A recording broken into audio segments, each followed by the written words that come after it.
قیامت کا ایک دن 50,000 سال کے برابر ہوگا۔ انتظار کرتے کرتے لوگ پریشان ہو جائیں گے اور پناہ مانگیں گے کہ کب سوال و جواب شروع ہوگا۔ ایک لمبے انتظار کے بعد اللہ کا حکم جاری ہوگا۔ اللہ اپنے فرشتوں پر حکم ظاہر کرنا شروع کر دے گا۔ 70,000 فرشتے جہنم کو لے کر آ رہے ہوں گے۔ یہ منظر اتنا بھیانک ہوگا کہ سب کے سب چیخیں نکل جائیں گی۔ تمام آدمزاد کے ہاتھ میں ایک کتاب دی جائے گی جس میں ان کی نیکی اور برائی لکھی ہوگی۔ اس کے بعد سوال و جواب کا سلسلہ شروع ہو جائے گا۔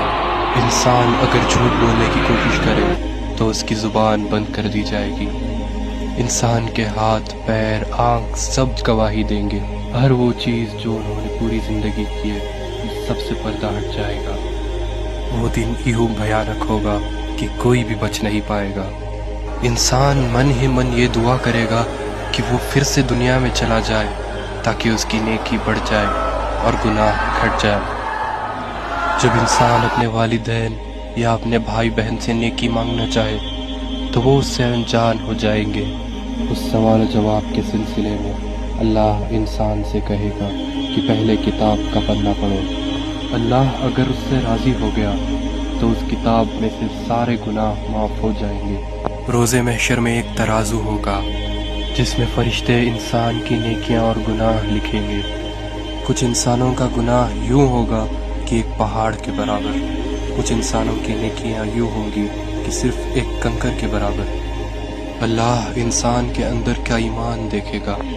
اگر انسان اپنی پوری زندگی میں یہ مانتا تھا کہ اللہ ایک ہے اور اس کے سوا کوئی معبود نہیں تو اس کی رحمت اس پر برس جائے گی۔ ان سب کے بعد انسان کو کل صراط کا راستہ پار کرنا ہوگا۔ یہ راستہ تلوار سے بھی تیز اور بال سے بھی باریک ہوگا۔ جس کے اخلاق اچھے ہو اور ایمان تیز ہو ان کے لیے یہ راستہ آسان ہوگا، اور جس کا ایمان کمزور تھا وہ سیدھا جہنم میں جائے گا۔